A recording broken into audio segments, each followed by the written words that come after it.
What is going on, guys? Joey Franzo here with FLEXX Training Systems. I am joined today by Big Body, and Coach Grant. What's up, fellas? What's What's good, going down? brothers? What's up? What's up?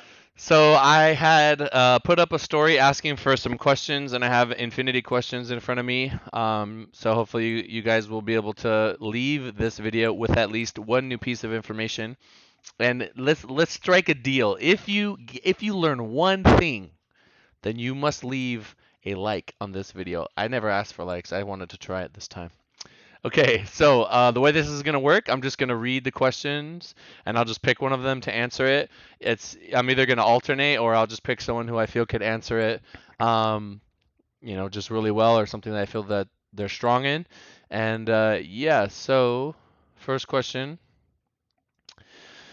I also will answer some easy questions. So first question is, do we work with equipped lifters?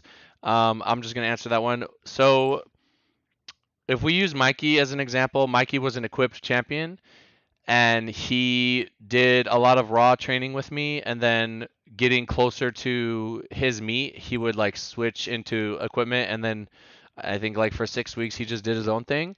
So if you were an equipped lifter, which I mean there's not too many, but if you wanted to do something like that and then somebody else took over your equip side, or if you're working with Mikey specifically, then yes. But I mean, it's not something that I. It's not like I'm not really that interested in it, honestly, and it's like a little more complicated, and I would rather just defer that to someone else. I don't know if you guys feel the same.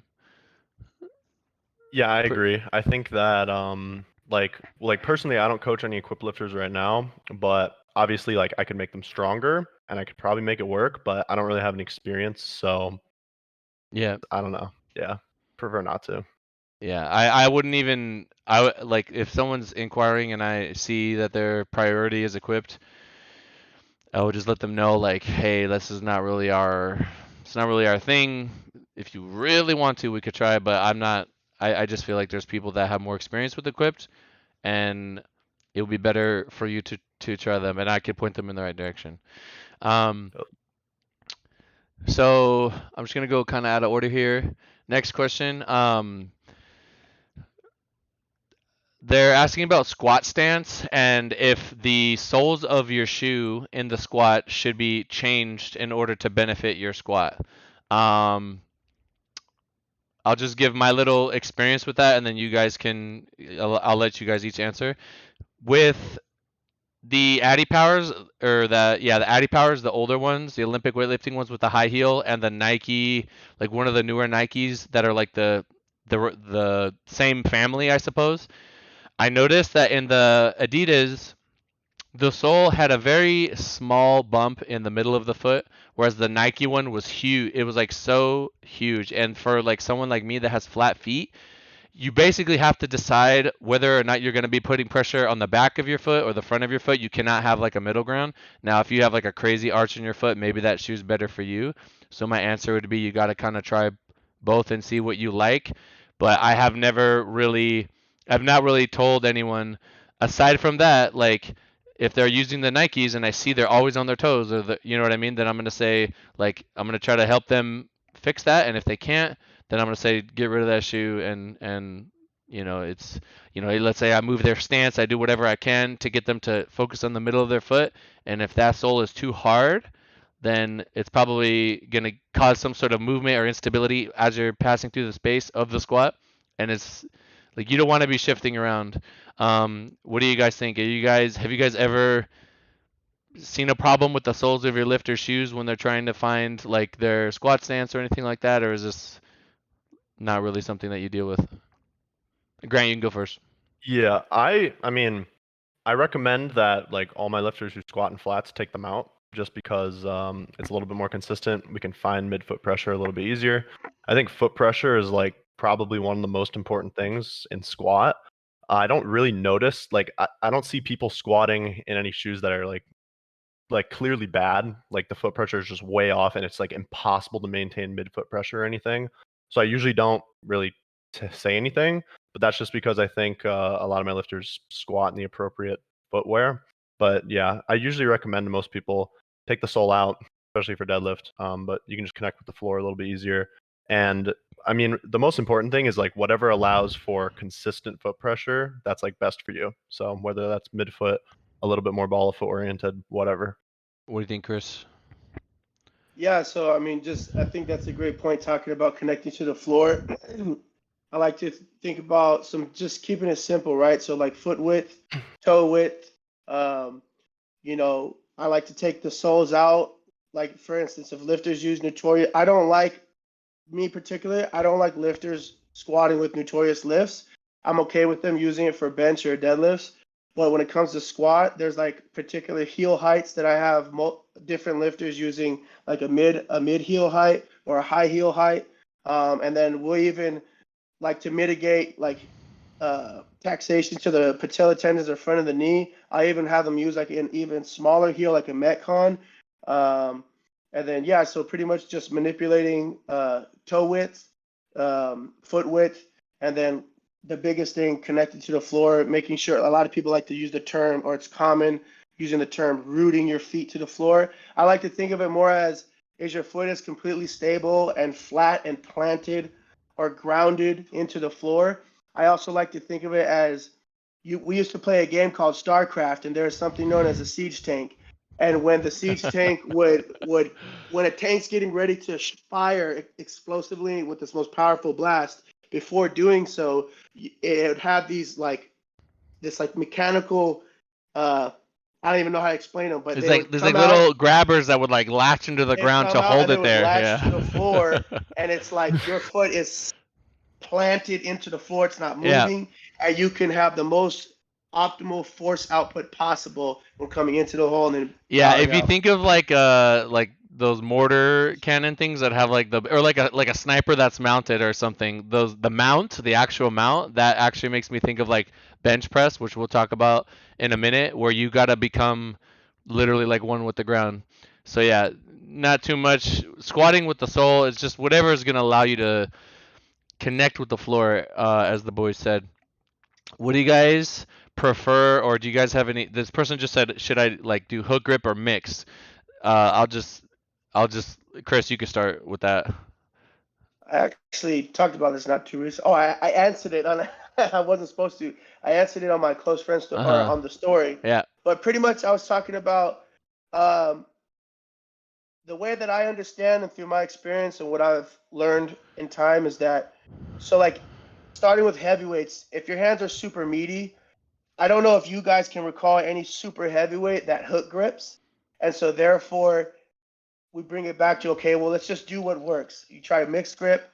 I like to call it a monkey grip where the bar is hanging like within the phalanges. There's another one where you can fully grip the bar. Joe, you like to talk about making a fist with the bar. Um, so pretty much just finding what works possible, not making it complicated.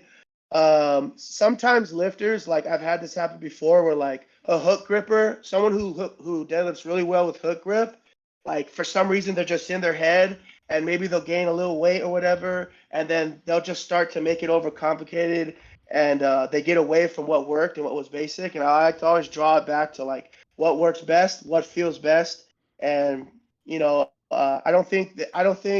think it's pretty respectfully. I think it's ignorant to believe that hook grip is the greatest grip of all time or mixed grip is the greatest grip of all time.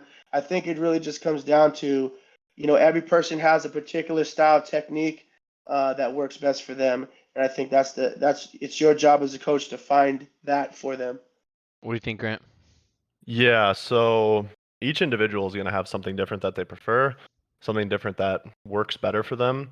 I think more importantly, like Chris talked about with like holding the bar in your fingers, I think if your hands are big enough and like not super meaty, if you can hold the bar in your fingertips on either hook or mix, that's like amazing. Like that'll make your grip pretty much like indestructible. I will say though, when it comes to hook and mixed, obviously if one is more consistent and it doesn't fail you, then that's probably what you want to do. I think I've noticed that with deadlifters who are a bit more neutral, like they don't really get a lot of upper back rounding, they stay neutral in the pelvis, and because of that, they like have no interference with their legs at all. Then hook grip is probably gonna be great because a lot of the time when you run into the quads, that bar is going to roll in your hand. It'll pretty much just shred the hook, even though like your grip is fine. So people will miss on grip and they'll be like, oh, it was my grip, but they have so much interference with their legs that it's an issue. And that's important because I think with mix, it's a little bit easier to grind through that. So if you're a bigger guy and like lockout's just hard, then in addition to like having bigger hands and probably not even being able to do hook grip, it's probably just going to be better to do mix because A, we can grind through that sticking point that's just natural, and B, it's just going to be more consistent. I really like that answer because I mean, obviously Russ just competed and his mixed grip was like it has to be so good in order for him to fight that insane grind like that.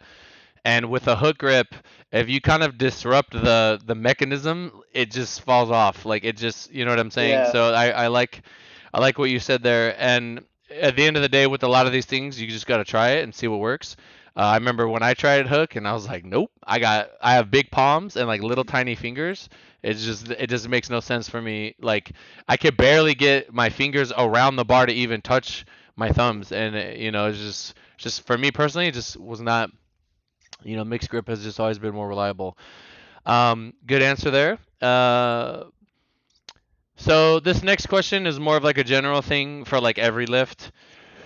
Do you guys prefer or what have you found to be more effective in trying to like help somebody with their technique when it comes to cues, or would you rather give them a movement that is going to instill whatever it is that you want into that lifter? I'll just go first. Me personally, I like movements. I like giving them like tempos and pauses and spoto bench and all these different things. They're gonna teach the lifter to like learn to live in tension and just not be afraid of tension and find their squat, find their bench. Right, pause deadlift is really good for sumo guys to like really find their positioning and things like that. Um, so I prefer movements. I don't really like cues because like sometimes they don't work for people. I know it sounds weird. Me personally, I just like I never connected with them as a lifter, and um I have a couple here and there that I use because you have to be able to adapt as a coach to the people that you're coaching. But I'm not like I mean really you should kind of do both, but um I have found it's like in school, like you see it on the board, you write it yourself, and then you like teach it to someone, or you got to write about it, or if you could teach it, then you've learned it like many different ways, and you've heard it, you've seen it, you've written it. What do you guys think? Grant, you go first. So I really like variations, like you said. Those Uh-huh. are great. Like if there's a point, right? If like people are having trouble keeping tension, maybe like spot or pause squat, tempo squat. Pause deadlift is obviously amazing for just teaching people to be patient off the ground and maintaining their positioning and such. Um, I like verbal cues. They can work. I mean, obviously everybody lifts differently, so everybody will benefit from different cues. Hmm. Some people maybe use the same cue and it works. But verbal cues are good. However, if a lifter takes a verbal cue and they're like this just doesn't feel right, it doesn't feel like they're not accomplishing what you actually want them to accomplish. Like for example, if I tell somebody that they need to be doing a better job of getting ribs down in the squat, but they're still super extended, their butt's really perked out, shit like that, then maybe I could give them like a movement, like a drill, something like maybe like a cat cow, bird dog, something like that, to get them to actually feel like what the cue should be feeling like. And I think that could be very beneficial also, in addition to like variations of the actual lift. Very good. What do you think, Chris? So, in my opinion, I believe, first off, as a coach, it's really important for you to understand what your teaching style is, what your coaching style is, and how can you best connect to the lifter so that they can understand and know how to execute exactly how you intend them to. I like to touch all senses. I like to show visual. I like to explain clearly through text. I like to give audio. And then, as far as I do like using particular cues, because I think with my football background, we have just from being in the sport for so long and now how it helps me as a powerlifting coach. We have so many ways of terming things that when you hear that term, it makes a lot of sense. Um, and so, like once I've taught someone how to brace their back within a deadlift, like I think I talked to Grant about this not too long Yep. ago. Pretty much like there people are gonna have a cat back, to a degree, but at the same time, the way that I like to teach deadlift is making sure that the brace or the vertebrae is braced and secured within the deadlift. And so there's certain terms where once I've taught a lifter in detail how I like to teach it, I have a term where I say, make sure you set your back. So like the slack pull, set your back, wedge. It's very common cues that people understand. And I think it's just very important to use also, like we've talked about, variations of ways to do certain lifts. There's certain equipment you can use, like with the SSB bar, or whether you tempo or whatever the case, pauses, extended pauses, using high bar to teach certain things, using RDLs to teach certain things. There's so many things. There's so many ways you So go about basically, it. just using the toolbox to Yeah, get the yeah. point across. Yeah, and I So think go ahead. you go on. No, I interrupted you. No, yeah. So I was just saying. Pretty much knowing how you like to teach. I like to touch all the senses. Once I've taught something, there's a short term that means the larger descriptive way to do something. So now I could just term it, and then it's automatic once they hear it.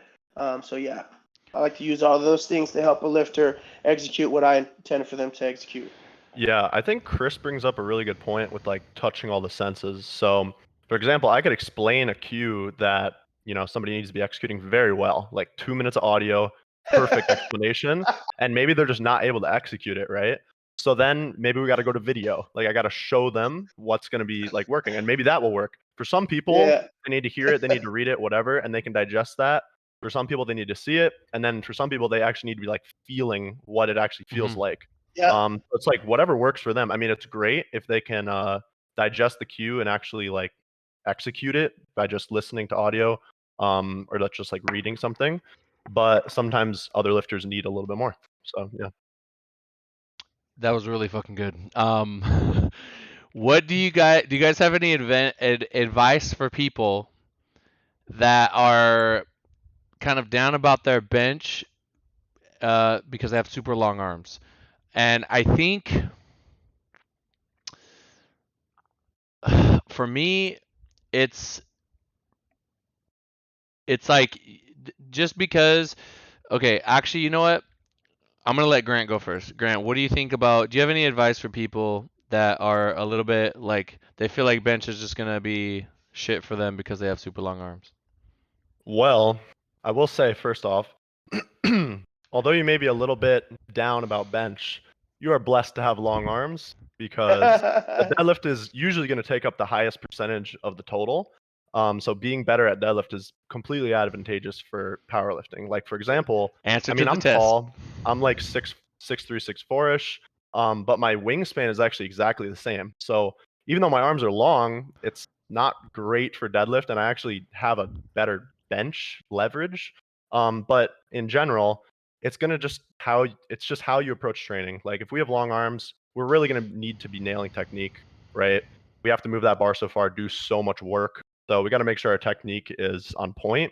And then from there, I mean, I think if you really want to get your bench up, maybe this isn't the best decision. Depends on your situation, but just getting bigger, getting more muscular. Like when we go up a weight class and we do it pretty much correctly, we're going to actually be shortening that range of motion. Our chest is going to get bigger, our sternum is going to get bigger, and in addition to that, we're just going to have bigger and stronger muscles. So I think placing yourself in the right division that makes all your lifts balanced is great. But also just remember, everybody's got different levers. Not everybody is going to be good at bench, and maybe you'll be better at something else like deadlift, which actually is it's like great. That's probably the best thing you can be good at.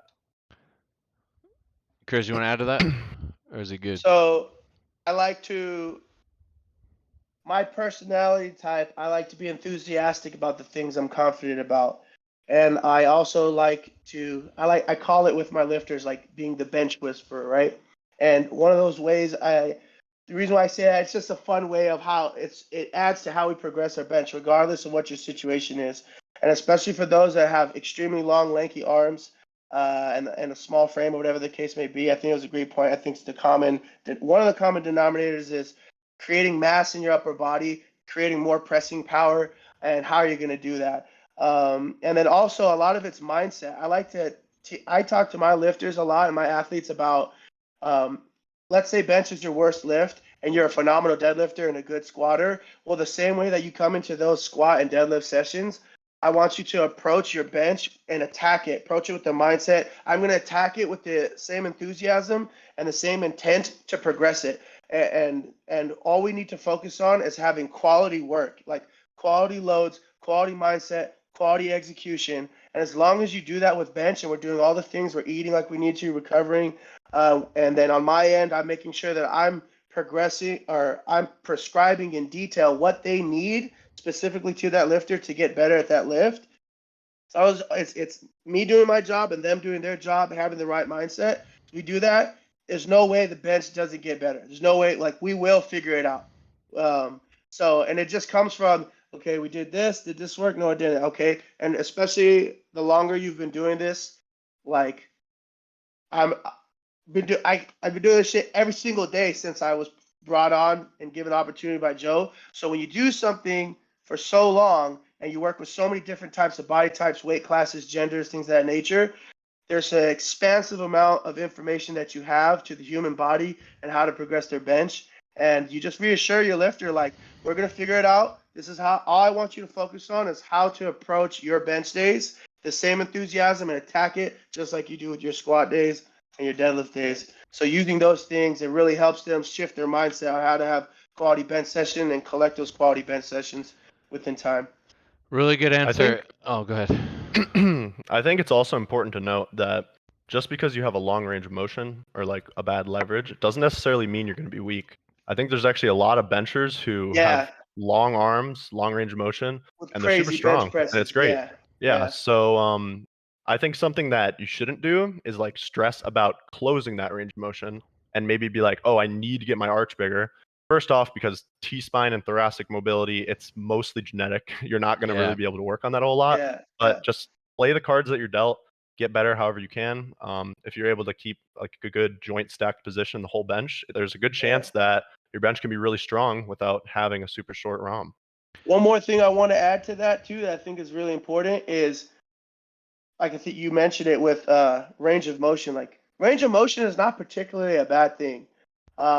I remember with the instance some years ago, I was in Sacramento lifting with Mikey, and Mikey brought up a really good point about how he was at one time, and it's weird because some people a wider grip works better for them, but Mikey and you ended up talking about slightly bringing in the grip a little more. It created a little bit more range of motion, but added to hypertrophy, and which in turn, yeah, you increase the range of motion a little bit longer, but that like within training that in due time, it created more muscularity and more pressing power. And ever since then, I remember Mikey talking about how he just feels stronger, and that's in detail to what he does and who he is as a bencher.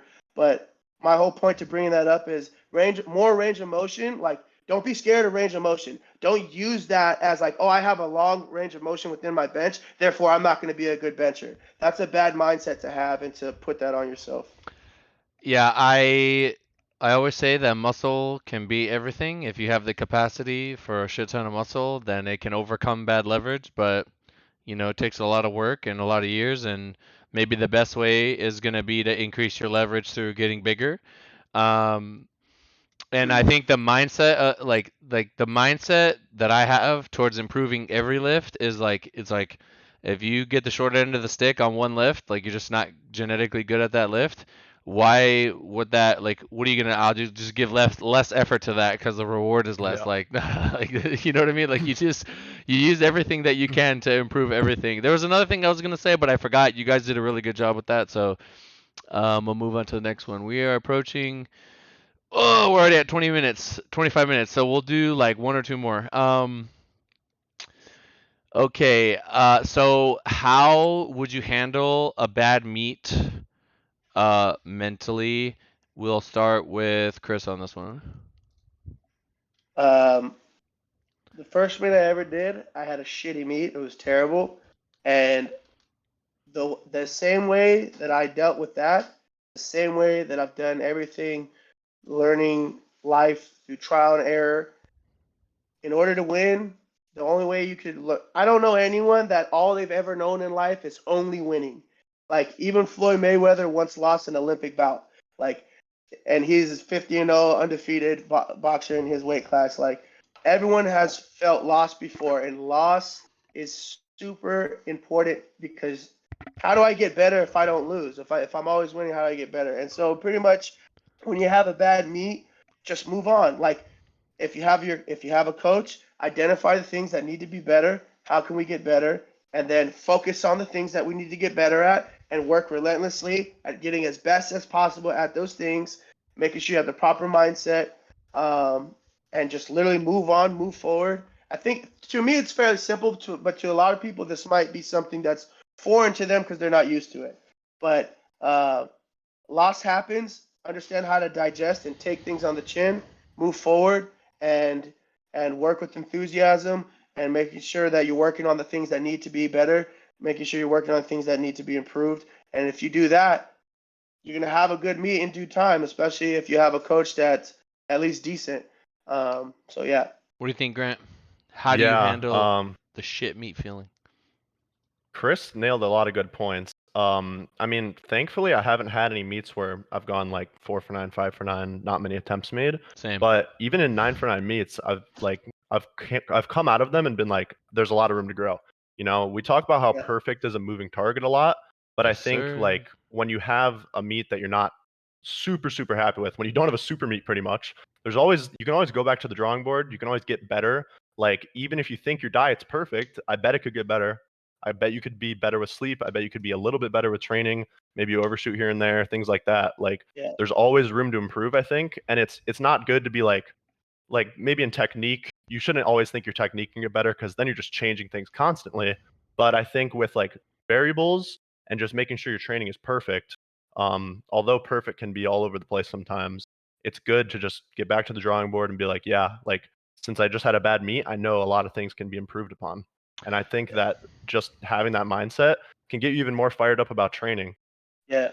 I think adversity for those that are willing to get through it is a blessing because you're going to grow from that negative experience in ways that you may not be able to understand right now.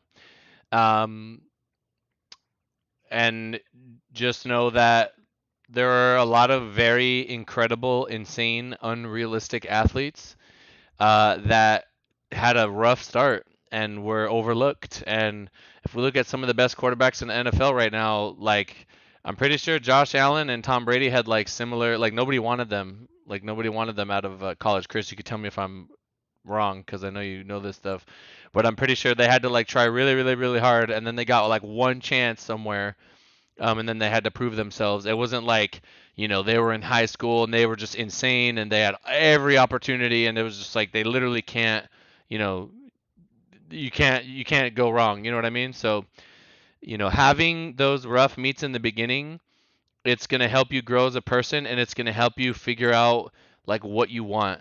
If you gave the effort that yielded a shit meet and you have to give a different kind of focus to have a better meet and you are not that kind of person, then that is something that you need to figure out within yourself. Um, you know, because not like a lot of people when powerlifting's really hyped up, they think that they want to be the next Russell or Taylor Atwood or whoever, but they don't understand that like those guys, like even like Keiko, Mikey, like those guys like have a lot of things in their life that are hyper focused towards their goal, right? And you may not have the means to do that. So to be upset that you had a bad meet when you don't even have the tools that you need to have a good meet is actually like a little bit mental to me. It's like not it's normal, but it's crazy. It's insanity. It's like that's like saying I want to lose weight, but I'm not willing to eat less and exercise more. You know what I'm saying? It's like, but now you're upset that you're not losing weight. It's like this is crazy. This is not how it Yep. should be. So it's just one of Yeah. those things, and I think a lot of good growth can come from things like that. I will say this. I've missed one squat in my entire career. I've never missed a bench in my entire career, and I've missed like a handful of deadlifts. And let me tell you, the feeling of missing that third squat many moons ago was so not good. for something that I control. I know there's judges, but I like to like think that I control it, right? Like it's up to me. Because if I say someone else controls it, I have no power. Um, that feeling was so nasty that I said I will never miss a squat again, and I never have. With deadlift, there was one third deadlift that I was extremely upset about because I knew that I was very I was caught up in the hype. I was having a perfect day. I was 8 for 8. I felt like I could lift anything in the world, and I hit 650 second attempt, and it was so easy. And I knew that 305 was the right call. I should load 305. That is 100%. So 672, right? That is the move. But 5 kilos more is 1900. It's like 19 something. And I wanted that so bad, and I felt like that in that moment I was so like I can't lose. So then I just loaded it. It was really hard grind. It was like Russ's deadlift, but I'm like thicker, so it was like not. It wasn't like I didn't get it. I finished it. I stood up, but I didn't get it. Um, and I knew that I did the wrong thing, but I was so caught up in that moment, and I was happy with my total if I missed. Like if I missed, I was like I still got a big total. I don't care, right? But I did care because afterwards it felt so bad to have that one red on my like eight white lifts, right? And I had to wait a whole year to compete again at the Arnold to make it right. And then I went 9 for 9 at that meet, and I remembered that deadlift that entire year, and that's what kept me in the pocket. I just said I'm not gonna feel that again. I don't want to feel that ever again. Um, you know, last example, and then we'll just cap it. 2018 when Russ lost to Brett Gibbs. I don't know if you guys know that, but we've actually taken a loss once. Yep. I believe that loss was a very like it was such a beneficial thing to us because one, we knew that coming into the meet we weren't going to be 100%, and we were competing against someone who it was like very respectable in at the time, and I love competing against the best people, right? And you only really kind of get that at certain levels. So when we took second at Worlds, Russ said to me, "I'm never going to feel this again. I'm never going to feel this again. I'm going to do whatever it takes to never feel this again." And I always remember him saying that in 2018. And from that moment forward, like everything just like 5x. Like it was crazy. Like he just he goes into this mode where he posts his food, and like he will really eat right. And I don't think a lot of lifters understand like how important that is, and he will get his sleep. Sleep is not a hard thing for Russ, and I think that's like a huge thing for his success. Is like he'll just if he's tired, his body's going to sleep. It don't matter. We're in the hotel room at 2018, and I remember we ate like a big meal, and he would just fell asleep in the chair. Like he'll go to sleep, and that's something that a lot of lifters, if they focus on those factors and they lock in and they're like, this is my training time, and nothing matters, it's really gonna help you go far. That was a very long answer to that question, but I think it was action packed. I think I'm gonna cut it here. We are at 33 minutes. Holy crap! We could do this all day. There's tons more questions. I'm gonna have the other coaches come on. Anyway, guys, if you guys were able to gain something from that, just like drop a like, say something in the comments. Follow Chris, follow Grant. If you guys were on the fence about like, oh, like, I want to work with Joey, like who are his coaches? Like the purpose of this Q&A is so that you guys can get to know them a little more, understand that like we're all basically on the same page, and they're all like super smart, and you're not really like you guys can get to know them more and just be more comfortable with them. Anyway, thank you guys so much. Say bye, fellas, and I'll see you guys in the next one. Peace. You guys.